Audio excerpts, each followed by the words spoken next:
1 கொரிந்தியர் 3ஆம் அதிகாரம் 3ஆம் வசனம். பொறாமையும் வாக்குவாதமும் பேதகங்களும் உங்களுக்குள் இருக்கிறபடியால் நீங்கள் மாம்சத்துக்குரியவர்களாய் இருந்து மனுஷ மார்க்கமாய் நடக்கிறீர்கள் அல்லவா. மனுஷ மார்க்கமாய் நடக்கிறீர்கள் அல்லவா. மனுஷ மார்க்கம் என்பது அது பிசாசினுடைய மார்க்கம் அல்ல, தேவனுடைய மார்க்கமும் அல்ல. தேவனுடைய வழியும் இல்லை, பிசாசினுடைய வழியும் இல்லை. ரெண்டுக்கு நடுவில் மனிதனுடைய வழி. அது என்ன வழினா பொறாமை, வாக்குவாதம், பேதகங்கள். பொறாமை, அதை பற்றி ஏற்கனவே சில முறை நான் பல்வேறு கோணங்களில் பேசியிருக்கேன். ஆனாலும் வேறொரு கோணத்தில் இன்றைக்கு நான் பேச விரும்புகிறேன். ஆதியாகமம் 37:11 யோசேப்பினுடைய சகோதரர்கள் யோசேப்பின் மீது பொறாமை கொள்வதை பார்க்கிறோம். என்னன்னா, அவன் தரிசனம் கண்டான், கனவு கண்டான். அந்த கனவை வெளியே சொன்னான். அவன் சகோதரர் அவன் மேல் பொறாமை கொண்டார்கள். 9ஆம் வசனத்தில் அவன் வேறொரு சொப்பனம் கண்டு தன் சகோதரரை நோக்கி, நான் இன்னும் ஒரு சொப்பனம் கண்டேன், சூரியனும் சந்திரனும் 11 நட்சத்திரங்களும் என்னை வணங்கினது என்றான். அது அவங்க அப்பா பொறாமப்படலை, அவங்க அப்பா கடிந்து கொண்டான். யாக்கோபு, உன் அப்பாவும் அம்மாவும் உன்னுடைய அண்ணன்மாரோ உன்னை வணங்குவார்களா, என்னப்பா இது சொப்பனம் அப்படின்னு கடிந்து கொண்டான். பொறாமப்படலை. சகோதரர் கடிந்து கொண்டிருந்தால் சரி, அதெல்லாம் தப்பான ஒரு காரியம்ப்பா, இப்படியெல்லாம் ஆண்டவர் தரமாட்டார், இப்படியெல்லாம் சொப்பனம் கொடுக்க மாட்டார், பெரியவங்களாம் ஒன்றை வணங்குவாங்களா அப்படின்னு கடிந்து கொண்டிருந்தால் அது பரவாயில்ல. ஆனால் பொறாமப்பட்டாங்க, என்ன இவன் இப்படி பேசுகிறான் அப்படின்னு பொறாமப்பட்டாங்க. அதனால தான் சில விஷயங்களை நாம் எல்லார்ட்டையும் சொல்லக்கூடாது. நமக்கு ஒரு தரிசனம் இருக்கிறது, ஒரு வாக்குத்தத்தம் இருக்கிறதுனா அதை புரிந்து கொள்ளக்கூடியவர்களிடத்துல தான் நம்ம சொல்லணும். புரிந்து கொள்ள முடியாதவர்களிடத்துல போய் சொன்னால் இந்த மாதிரி அவர்கள் பொறாமைப்படுவதற்கு கூட வாய்ப்பு இருக்குது. பலவர்ண அங்கி அவனுக்கு கொடுத்துருந்தாங்க. பலவர்ண அங்கி என்பது வேத வல்லுநர்கள் சொல்கிறாங்க, அடுத்த குடும்ப தலைவன் இவன் தான், அடுத்த குடும்ப தலைவன் பட்டத்து இளவரச மாதிரி, அடுத்த குடும்பத்து தலைவன் இவன்தான் என்று அடையாளம் காட்டுகிற ஒரு உடைதான் பலவர்ண அங்கி என்று சில வேத வல்லுநர்கள் சொல்கிறார்கள். அதுவும் ஒரு பொறாமைக்கு காரணமாக இருந்திருக்கலாம். ஏன்னா அவனுக்கு மேலே 10 அண்ணன்மார் இருந்தாங்க.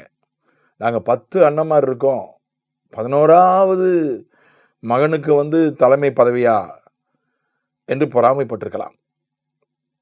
ஆனால் அந்த இடத்துல உடனடி காரணமாய் சொல்லப்பட்டிருப்பது அவன் கண்ட சொப்பனத்தை சொன்னது தான். அது ஒரு பக்கம், அது பொறாமைக்குள்ளாகிற ஒரு நபருடைய கண்ணோட்டத்தில் சொன்னேன். அது என்னதான் காரணமாக இருந்தாலும் பொறாமை என்பது அது மனிதனுடைய வழி, மனித மார்க்கம். அவங்கள எங்கே கொண்டு போய் விட்டுச்சு? யோசேப்பை கொலை செய்ய துணிந்தார்கள், அடிமையாக விற்றார்கள்.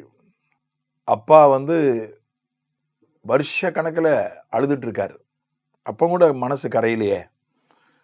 யோசேப்பு இறந்துட்டான்னு போய் சொல்லிட்டாங்க, ஒரு நாடகம் ஆடி ஒரு செட்டப் பண்ணிட்டாங்க. அவனும் நம்பிட்டான், யோசேப்பு இறந்து விட்டான் என்றுதான் தகப்பனாகிய யாக்கோபு நம்பினான். அவன் வருஷ கணக்கில் அழுதுகிட்டு இருந்தான். யோசேப்பை சந்திக்கிற வரைக்கும் ஒரு நடைப்பிணமாக தான் வாழ்ந்தான். அதை பார்க்கும்போது கூட ஒரு மனசு கரையில், நம்ம அப்பா நடைபணம் ஆயிட்டாரே, அழுதுகிட்டே இருக்கிறாரு வருஷ கணக்கில்,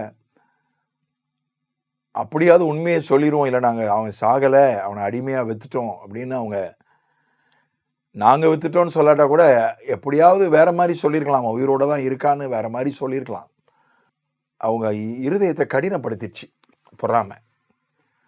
கொலை செய்கிற அளவுக்கு அவங்கள கொண்டு போயிட்டு பொறாமை. அதனுடைய முடிவு என்ன? பொறாமையினுடைய வழி, மனித மார்க்கம், மனித வழி என்ன? யார் மீது பொறாமைப்பட்டார்களோ அவன் முன்னால் போய் கைகட்டி நின்னாங்க சாப்பாட்டுக்காக. நான் பஞ்சம் வந்துச்சு. எகிப்தில் மட்டும்தான் தானியம் இருக்குது, எகிப்துக்கே அதிகாரி யோசேப்பு தான். இப்போ என்ன செய்கிறது? வேறு வழி கிடையாது. தரை மட்டும் விழுந்து பணிந்தார்கள். யோசேப்புன்னு தெரியாமல் அவனை வணங்கினார்கள். தெரிந்த பிறகு ஒருக்கா வணங்கினார்கள். என்னப்பா எங்களை பழி வாங்கிறாத. யாக்கோபு இறந்த பிறகு மறுபடியும் போய் முன்னால் போய் விழுந்து, நாங்கள்லாம் உங்களுக்கு அடிமை, உமக்கு அடிமை, எங்களை பழி வாங்கிறாதீங்கன்னு வந்து விழுந்தாங்க. பொறாமை நம்மை கீழே தான் இழுக்குமே தவிர மேலே கொண்டு போகாது. யார் மேலே பொறாமப்படுறோமோ அவங்கள விட நம்மளை கீழே கொண்டு போயிடும். அவங்ககிட்டே போய் நிற்கிற மாதிரி கூட சில நேரங்கள் அந்த பொறாமை செய்துவிடும். ஆகவே பொறாமை என்பது இவங்க சகோதரர்கள் தான், இவங்கெல்லாம் ஆண்டவருடைய பிள்ளைகள் தான். யாக்கோபுடைய பிள்ளைகள் எல்லாமே ஆண்டவருடைய பிள்ளைகள் தானே. ஆண்டவருடைய பிள்ளைகளுக்குள்ளே இந்த அளவுக்கு பொறாமை, இந்த அளவுக்கு கொல்லுகிற அளவுக்கு, கொல்ல துணிகிற அளவுக்கு, அது கூட பிறந்தவனை அடிமையாக வைக்கிற அளவுக்கு பொறாமை அவர்களை கடினப்படுத்தி விட்டது, அவர்களை கெட்டவர்களாக்கி விட்டது. அதுதான் இயேசு கிறிஸ்து பொறாமையினால்தான் அவர் பிலாத்து கையில் ஒப்பு கொடுக்கப்பட்டார் என்று நம்ம படிக்கிறோம்.